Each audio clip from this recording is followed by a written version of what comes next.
Bienvenue à tous, ravi de vous retrouver pour ce nouveau numéro de Paris-Saclay TV. Ce mois-ci, nous verrons comment votre territoire s'inscrit dans une démarche environnement et transition énergétique avec déjà ce colloque, premier colloque scientifique organisé ici même à EDF Lab, un colloque sur la transition énergétique, 2 jours de workshop, d'échanges entre chercheurs, entrepreneurs et étudiants. Autre initiative, autre piste de réflexion, le climaton. Alors cet événement a eu lieu dans 121 villes à travers le monde, mais aussi à Paris-Saclay, nous étions présents. Et pour lutter contre la pollution des transports, les plus courageux d'entre vous, les plus sportifs, ont choisi le vélo. Mais tout n'est pas perdu pour tous ceux qui sont un petit peu moins sportifs. Grâce à la start-up Clem, elle nous propose le Vélib électrique, nous l'avons essayé. Enfin, gros plan sur un bâtiment qui prend en compte cette dimension environnement, transition énergétique. Il doit accueillir les étudiants de l'ENSAE ParisTech, nous allons vous le présenter. Et enfin, notre agenda, tous les rendez-vous à ne surtout pas manquer, ce sera la fin de cette émission, bien sûr. Nous voici donc à EDF Lab, c'est ici que s'est déroulé le premier colloque scientifique sur la transition énergétique, 2 jours de réflexion, de débat entre chercheurs, entrepreneurs et étudiants sur ce thème devenu crucial.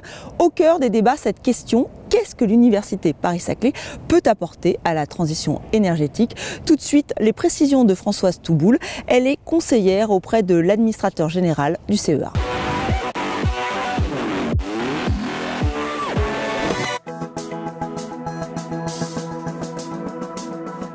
Nous organisons aujourd'hui, ici, dans les locaux d'EDF Lab à Saclay, le premier colloque scientifique sur la transition énergétique sur le plateau de Saclay. Donc c'est organisé conjointement par l'Université Paris-Saclay et par EDF.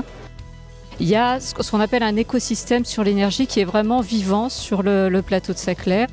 On part de la recherche la plus fondamentale à la recherche appliquée et aux écosystèmes industriels. Donc on a décidé de faire un premier colloque scientifique pour montrer qu'il y avait de grandes actions de recherche qui étaient menées sur le plateau de Saclay et que ces actions de recherche, elles n'étaient pas menées indépendamment par chacun des organismes et que grâce à l'Université Paris-Saclay, à cette COMUE, nous avons mis ensemble les chercheurs, nous avons créé des départements de recherche.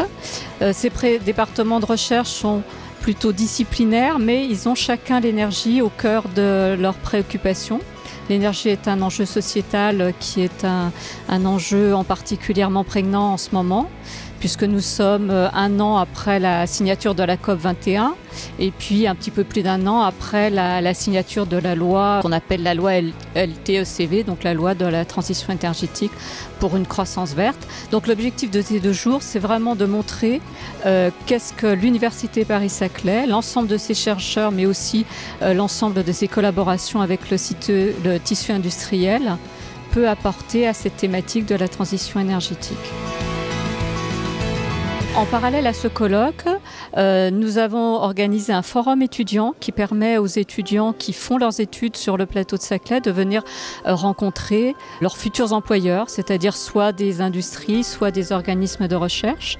Et puis nous donnons aussi une grande part aux étudiants au sein même du colloque, puisque nous avons organisé une session poster et nous sommes ici au milieu d'une salle où vous voyez exposer les posters. Et à l'issue de ces 2 journées, nous attribuerons 5 prix aux meilleurs posters qui auront été réalisés. Mais c'est vraiment l'occasion aux doctorants de venir présenter leurs travaux de recherche aux 300 personnes qui sont venues ici au colloque pour la transition énergétique sur le plateau de Saclay. Un territoire en pleine transition énergétique et des défis à relever. Voilà pourquoi Paris-Saclay a participé au Climaton, un événement qui a réuni 121 villes à travers le monde autour de cette question du climat. À Paris-Saclay, le rendez-vous était donné au Proto 204 que vous connaissez tous. Nous étions présents. Alors que s'est-il passé? De quoi a-t-on parlé? Eh bien, regardez.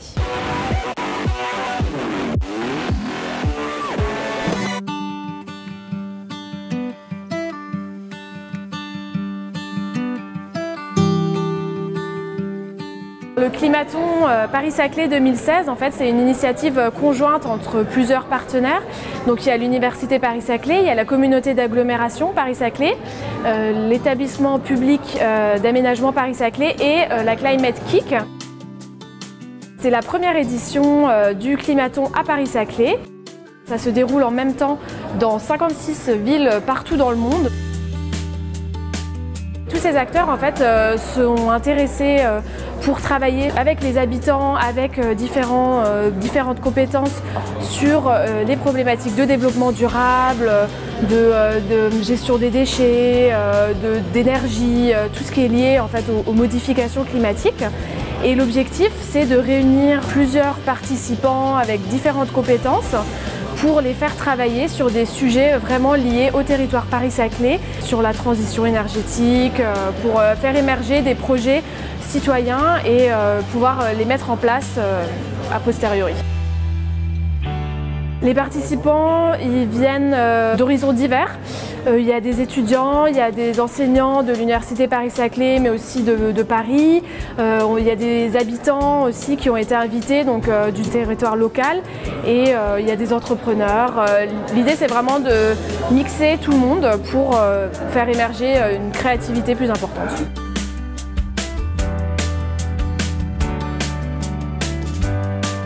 Au final, chaque équipe va présenter son concept ou son projet sur une problématique qui aura été ciblée en amont. L'équipe qui va être vainqueur de ce concours, parce que c'est un challenge, donc il y aura un jury qui va élire l'équipe qui aura rempli tous les critères, donc la viabilité du projet, le lien avec la thématique, la motivation de l'équipe. Elle pourra en fait faire des entretiens avec les équipes de la communauté d'agglomération pour mettre en place en fait, la solution qui aura été imaginée. L'équipe gagnante, c'est Organipost. Voilà.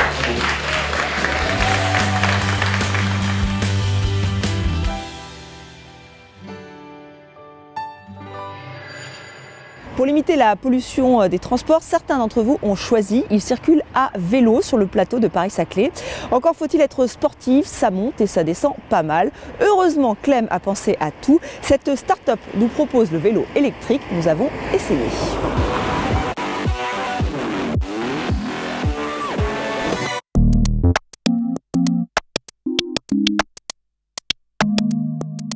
Nous sommes un opérateur français d'écomobilité partagée.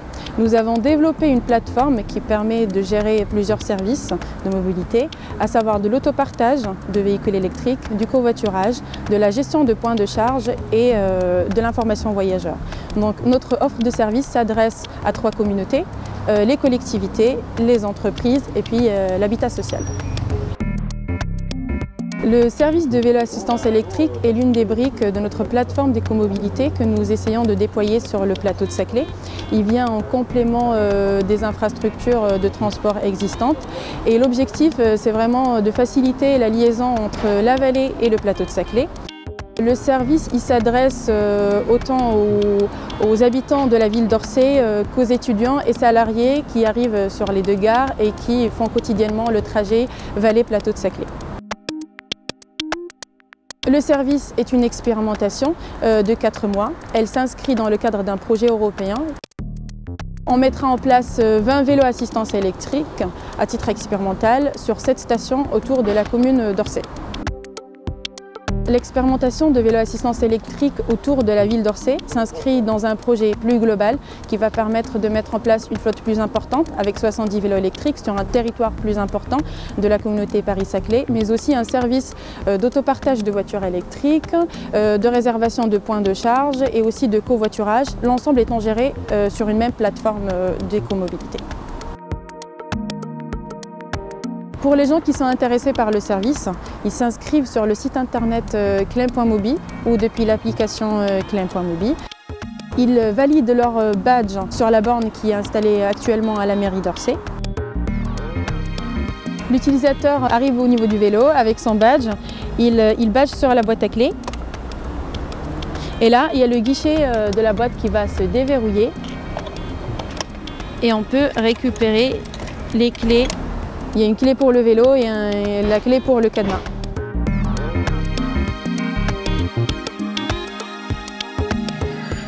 Et enfin, comme promis, Paris-Saclay TV vous présente un tout nouveau bâtiment qui prend en compte ces problématiques environnement et transition énergétique. C'est un bâtiment de basse consommation, il est en construction, il est juste derrière moi. Il accueillera très bientôt l'ENSAE ParisTech, un projet proposé par l'agence d'architecture CAB.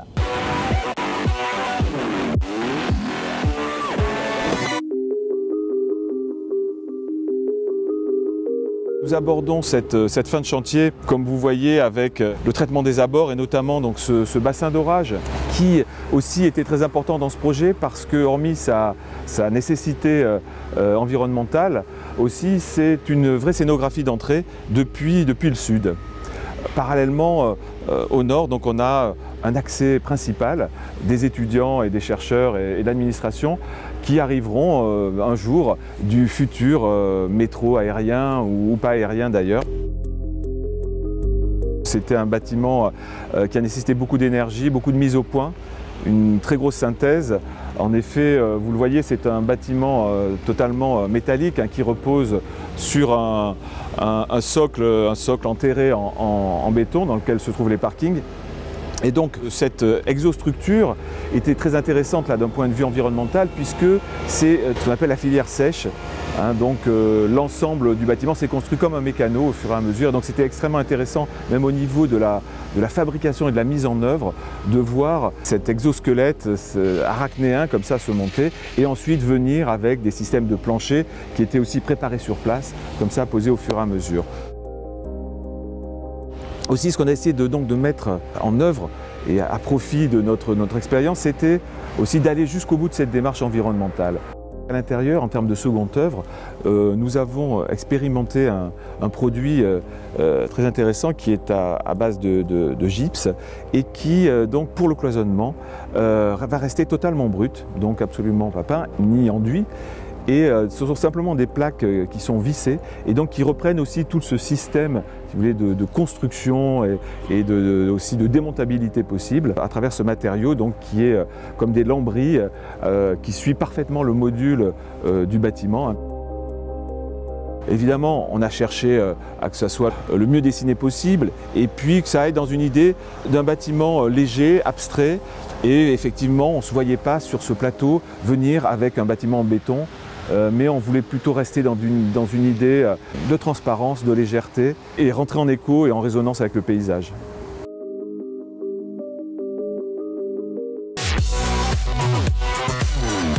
Avant de nous quitter, un petit coup d'œil sur notre agenda. Le CIMI, c'est le grand rendez-vous de l'immobilier d'entreprise. Eh bien, cette manifestation se déroulera du 30 novembre au 2 décembre, toujours au Palais des Congrès à Paris. Voilà, c'est la fin de ce numéro. Merci à vous de l'avoir suivi. C'était un Paris-Saclay TV 100% développement durable et transition énergétique, tout comme votre territoire. On se retrouve très vite sur TV Fil 78. Et pour plus d'informations, une seule adresse, epaps.fr.